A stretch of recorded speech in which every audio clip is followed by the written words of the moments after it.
Hi hello నమస్తే welcome to sauce TV నేను మీ Shiva so ఈ రోజు నేను అంటే నార్మల్గా మన వీడియోస్లో ఎప్పుడైనా సరే మూవీ రిలీజ్ అయిన వెంటనే రివ్యూస్ అనేది చెప్పడం మనకు వస్తున్నటువంటి ఆనవాయితీ బట్ మేము మ్యాక్సిమం ఏంటంటే జెన్యున్గా ఇవ్వడానికి ట్రై చేస్తాం అంటే మూవీ చూస్తేనే రివ్యూ ఇవ్వడానికి ట్రై చేస్తాం సో అందువల్లనే లాస్ట్ ఫ్రైడే రిలీజ్ అయినటువంటి 2 సినిమాల గురించి మన షోలో మన ఛానల్లో అయితే ఏం పడలేదన్నమాట వీడియోస్ సో అందులో 2 సినిమాలు ఏంటంటే ఒకటి devil 2 bubble gum so bubble gum సినిమాకి కాస్త పక్కన పెడదు ఎందుకంటే పెద్దగా రేటింగ్ అండ్ రివ్యూ రాకపోవడం వల్ల మేము ఆ సినిమాకి వెళ్ళలేదు బట్ నిజం చెప్తున్నాను డెవిల్ సినిమానైతే చాలా లేట్గా అంటే అండర్ రేటెడ్ ఎక్స్పెక్టేషన్స్ ఉన్నాయి కాబట్టి జనవరి 1న మేము ఆ మూవీకి జస్ట్ నార్మల్గా వెళ్ళాం జస్ట్ ఒక టైం పాస్ లాగా ఆ సినిమాకి అయితే వెళ్ళాం బట్ నేను చెప్తున్నాను సినిమా అండర్ రేటెడ్ మూవీ కింద రివ్యూ ఇచ్చినప్పటికీ సినిమా మాత్రం అద్భుతంగా ఉందని చెప్పాలి సో డెవిల్ సినిమాకి అటువంటి ఒక రివ్యూ అసలు ఎందుకు వచ్చిందో నాకైతే అర్థం కావట్లేదు కానీ సినిమా మాత్రం వేరే లెవెల్లో ఉంది అసలు వాట్ ఈస్ ద డెవిల్ అసలు డెవిల్ సినిమా ఏంటి దాని కాన్సెప్ట్ ఏంటి మేబీ అది అలా నెగిటివ్ టాక్ రావడానికి కారణం ఏంటి అంత మంచి సినిమాకి అసలు సినిమాలో ఏముంది కళ్యాణ్ రామ్ యాక్షన్ ఎలా ఉంది సంయుక్త మీనన్ యొక్క బ్యూటీ ఎలా ఉంది అనేటటువంటి ఎన్నో విషయాలు ఈరోజు మీతో పంచుకోవడానికి వచ్చారనమాట so don't waste the time let's start the video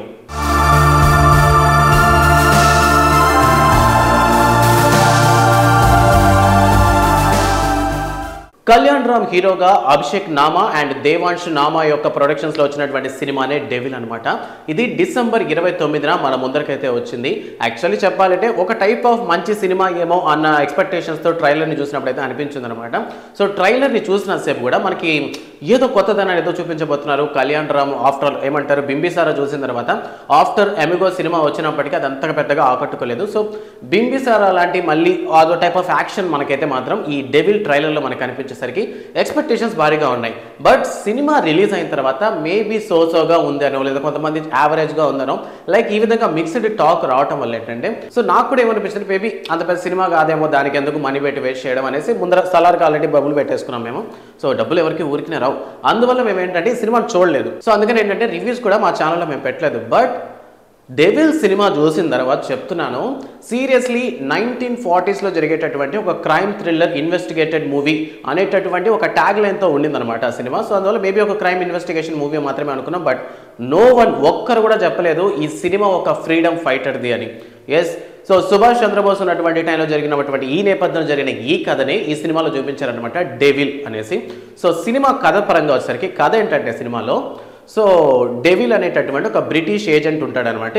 British కింద పనిచేసేటటువంటి ఒక భారతీయ ఏజెంట్ ఉంటాడు సో ఆయన కళ్యాణ్ రామ్ అనమాట సో డెవిల్ అనేటటువంటి ఒక పేరుతో ఈయన అక్కడ చలామణి అవుతుంటారు సో డెవిల్ ఏం చేస్తాడంటే మన భారతదేశంలో జరిగేటటువంటి ఒక క్రైమ్ విషయాన్ని అంటే ఒక అమ్మాయి హత్య కేసుకు సంబంధించి హీరోని బ్రిటిష్ వాళ్ళు పంపిస్తారనమాట ఇన్వెస్టిగేషన్ చేయమని సో హీరోకి డౌట్ వస్తుంది నేను ఒక ఏజెంటే కదా సో క్రైమ్ ఇన్వెస్టిగేషన్లో నన్ను ఎందుకు పంపిస్తున్నారని అడిగినప్పుడు ఒక ఫోటో చూపిస్తారనమాట ఆ ఫోటో మనకి తర్వాత రివీల్ చేస్తారు సో ఆ ఫోటో చూసిన వెంటనే హీరో అయితే బయలుదేరుతాడు ఒక క్రైమ్ ఇన్వెస్టిగేషన్ చేసే సీన్లు అయితే అద్భుతంగా ఉంటాయి సో ఒకదానికొకటి లింక్ నార్మల్గా ఎవరైనా సరే మనం స్పై మూవీస్ చూస్తుంటాం ఇన్వెస్టిగేటెడ్ మూవీస్ చూస్తుంటాం మనం విశాల్ గారి డిటెక్టివ్ మూవీ చూస్తున్నాం ఒకదాన్ని పట్టుకొని లింక్ పట్టుకొని ఇంకోదాన్ని లైక్ అదే వర్షంలో మనకు ఒక పక్క ఇది చూపిస్తేనే మరో పక్క స్వాతంత్ర సమరయోధులు చేసేటటువంటి ప్రయత్నాలు ఎలా ఉంటాయి అనేటటువంటి విషయాన్ని చాలా బాగా చూపించారనమాట సో బ్రిటిష్ కింద ఒక ఎంప్లాయ్ ఒక ఏజెంట్ అయినటువంటి కళ్యాణ్ రామ్ భారతదేశానికి వచ్చాక అతను హీరోయిన్ ప్రేమలో ఎలా పడ్డాడు దాని తర్వాత అతను ఇండియా వాడు అనేటటువంటి ఒక విషయం ఎలా తెలిసింది ఎన్ఐఏ సుభాష్ చంద్రబోస్ స్థాపించినటువంటి ఎన్ఐఏలో అతను ఒక ప్రధాన సభ్యుడిగా ఎలా రివీల్ అయ్యాడు అనేటటువంటిదే సినిమా కథ అనమాట సో సినిమా పరంగా ఓవరాల్గా ఫెంటాస్టిక్గా చేశాడని చెప్పాలి డైరెక్షన్ పరంగా కూడా అద్భుతంగా ఉన్నాయి చూపించిన ప్రతి సీను ప్రతి షాట్ సూపర్ అనే చెప్పాలి అండ్ ఇందులో నార్మల్గా ఏంటంటే మనం మూవీ గురించి మాట్లాడుతున్నప్పుడు డైరెక్టర్ గురించి మాట్లాడుతాం బట్ డెవిల్ సినిమాకి సంబంధించినంత వరకు మనం హీరో కళ్యాణ్ రామ్ గురించే మాట్లాడాలన్నమాట సో హీరో కళ్యాణ్ రామ్ గారి చాలా సినిమాలు కూడా మనం కానీ చూసుకున్నట్లయితే అన్ని కొంచెం ఫ్లాప్ మూవీసే బట్ సినిమాలు స్టోరీ పరంగా అద్భుతంగా ఉంటాయి ఎగ్జాంపుల్కి మనకి జై బాబా సినిమా బాగానే ఉంటుంది హరిరామ్ సినిమా బాగానే ఉంటుంది బట్ ఎందుకో జనాలకు అంతా ఆకట్టుకోలేదనమాట సో అదే వర్షన్లో ఈ సినిమా చూసుకుంటే కూడా డెవిల్ ఇందులో యాక్షన్ పరంగా చూపించే డైలాగు వేరియేషన్స్ పరంగా అయితే అద్భుతంగా చూపించారు అండ్ ఈ సినిమాలో కళ్యాణంతో పాటు పక్కన కమెడియన్ సత్య కూడా ఉంటాడు సత్య టైమింగ్ కూడా చాలా బాగుంటుంది సినిమాలో సో సినిమా చూసినంతసేపు వేరియేషన్స్ వస్తాయి అంటే వెంటనే వేరియేషన్స్ వస్తాయి అనమాట అంటే సీరియస్గా మాట్లాడతాడు వెంటనే కామెడీగా మాట్లాడతాడు అంటే మైండ్ గేమ్ ఆడుతున్నట్టు అనిపించింది and Kalyan Ram actions dialogues అతను చూపించినటువంటి ఆ కోపం ఇండియా మీద తనకున్నటువంటి ప్రేమ అంటే 1940s జరిగేటటువంటి ఈ కథ ప్రకారం సో ఒక భారతీయుడు బ్రిటిష్ ఎంపైర్ కింద పని చేస్తున్నప్పటికీ తన దేశం కోసం అతను స్వాతంత్రం సంపాదించడం కోసం ఎలా ప్రయత్నించాడు అనేటటువంటి ఒక కసి తాపత్రయం ఉంటాయి కదా, అవన్నీ కళ్యాణ్ రామ్ గారు చాలా బాగా చూపించారనమాట ఆయన ఎక్స్ప్రెషన్స్ లో. సో వాట్ ఎవర్ డెవిల్ సినిమాకి అటువంటి ఒక మంచి ఇంప్రెషన్ నాకైతే వచ్చిందంటే మాత్రం ఖచ్చితంగా అది కళ్యాణ్ రామ్ గారి యాక్షన్ అనే చెప్పొచ్చు అనమాట. అండ్ ఇందులో మనకి నెక్స్ట్ చూసుకున్నట్లయితే సంయుక్త మీనన్. ఈ మధ్య కాలంలో చూసుకున్నట్లయితే సంయుక్త మీనన్ చేసే ప్రతి సినిమా కూడా కాస్త ఎక్స్పెరిమెంటల్ మూవీస్ అనమాట. ఎగ్జాంపుల్కి మనం చూసిన సార్ మూవీ అవ్వచ్చు, విరూపాక్ష అవ్వచ్చు, సో ఇప్పుడు వచ్చినటువంటి డెవిల్ సినిమా అవ్వచ్చు, ప్రతి క్యారెక్టర్లో కూడా అంటే నాట్ ఓన్లీ హీరోయిన్ అంటే ఏదో హీరో పక్కన నటించేటటువంటి ఒక అందమైన అమ్మాయి అనే విధంగా కాకుండా కథలో ఆమె కూడా ఒక కీ రోల్ ప్లే చేసే విధంగా ఉన్నటువంటి క్యారెక్టర్స్ అయితే ఎంచుకుంటున్నారు సంయుక్త మీనన్. లైక్ అటువంటి ఒక క్యారెక్టర్ చేయడం అనేది ఖచ్చితంగా ఎక్స్పెరిమెంటల్ అని చెప్పాలి. ఖచ్చితంగా అది సంయుక్త మీనన్ గారికి సాధ్యమైందని చెప్పుకోవచ్చు. సో ఇప్పుడు మన డైరెక్షన్ గురించి మాట్లాడుకుంటే నార్మల్గా ఇటువంటి ఏమంటే ఒక క్రైమ్ ఇన్వెస్టిగేటెడ్ మూవీ సినిమాకి వచ్చేసరికి ఏమవుతుందంటే ఎక్కడో ధర మనకి ఒక పాయింట్, ఎక్కడో ధర మనకి లూజ్ పాయింట్ దొరికేస్తుంది, అంటే ఒక లూప్ దొరికేస్తుంది. ఈ పాయింట్ ఎట్లా, దీనికి అది లింక్ ఎట్లా చేస్తారు, సో ఎక్కడో దగ్గర మిస్ అయ్యిందే, దీనికి లాజిక్ లేదే అన్న క్వశ్చన్స్ మనకు వస్తాయి. మ్యాక్సిమం నేను చాలా క్రైమ్ థ్రిల్లర్స్ మూవీస్ చూస్తాను కాబట్టి సినిమాలో కొన్ని సీన్స్ అంటే నేను ఫస్ట్లో ఇది ఎట్లా రివీల్ చేయొచ్చు అనేటటువంటి నేను ముందరే ఊహించాను. బట్ ఎక్స్పెక్ట్ చేసిన దానికన్నా కొత్తగా అయితే ఉందన్నమాట. సో క్రైమ్ ఇన్వెస్టిగేషన్ సినిమా ఓవరాల్గా కంప్లీట్ అయ్యేసరికి మనకి ఏ ఒక్క డౌట్ కూడా ఉండదు, ఎందుకంటే మనకు వచ్చిన ప్రతి ప్రశ్నకి సమాధానం ఎండింగ్లో ఇచ్చేస్తారు. సో ఈ విధంగా డైరెక్షన్ అనేది అద్భుతంగా తీశాడు అండ్ చూపించేటటువంటి విజువల్స్,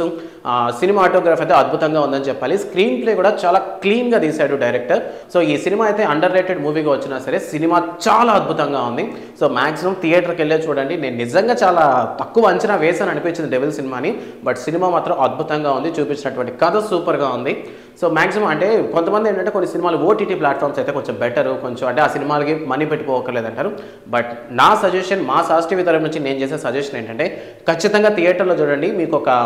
మంచి సినిమా చూశాను అనేటటువంటి ఒక ఫీల్ వస్తుందన్నమాట. ఈ వైలెన్స్ అవి మనం చూసాం కదా, కొత్తగా ఈ సినిమాలో చూసేది ఏముంది అని మీరు అనుకోవచ్చు. బట్ ఆ టెక్నిక్స్, ఆ టైంలో ఉన్నటువంటి ఒక విజువల్స్ అయితే మాత్రం మనకి యాస్టీస్ రీక్రియేట్ చేశారనమాట. యాక్చువల్లీ మన కళ్యాణ్ రామ్ గారు కూడా చెప్పారు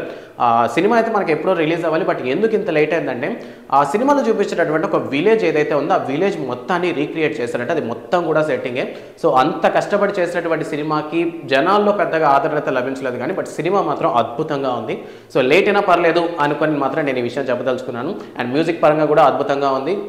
కలెక్షన్స్ పరంగా కూడా ఈ రివ్యూస్ అనేవి సినిమాని కలెక్షన్స్ పరంగా కాస్త తగ్గించిందనే చెప్పినప్పటికీ సినిమా మాత్రం మంచి సినిమా అని చెప్పడమే ఈరోజు ఈ వీడియో యొక్క ముఖ్య ఉద్దేశం. సో మ్యాక్సిమం సినిమాని అండ్ ముఖ్యంగా నేను చెప్పేది ఏంటంటే అది కళ్యాణ్ రామ్ సినిమా అని కాదు, సినిమా అయితే మాత్రం చాలా బాగుంది. ఒక మంచి సినిమా అయితే మనకు ముందరకు వచ్చింది. 2023లో వచ్చింది. సో 2024లో మొట్టమొదటిసారి ఒక మంచి సినిమా చూసాను, అంటే మొదలు పెట్టడమే ఒక మంచి దాంతో మొదలు పెట్టారు అనేటటువంటి ఫీలింగ్ వచ్చింది. సో మార్నింగ్ మనకి నందమూరి తారక రామారావు, సో జూనియర్ ఎన్టీఆర్ గారి ఒక దేవర అప్డేట్ మన ఛానల్లో ఇవ్వడం జరిగింది. సో దాని తర్వాత కళ్యాణ్ రామ్ గారి సినిమా చూడడంతో చాలా మంచి అప్డేట్, చాలా మంచి ఫీల్ వచ్చింది న్యూ ఇయర్కి. సో మీకు ఈ న్యూ ఇయర్కి అంటే ఈ జనవరి 1న మీకైనా స్పెషల్గా జరిగితే ఆ విషయాన్ని కామెంట్ సెక్షన్లో మెన్షన్ చేయండి. అండ్ మర్చిపోకుండా సాస్ టీవీని సబ్స్క్రైబ్ చేసుకోండి. Thanks for watching.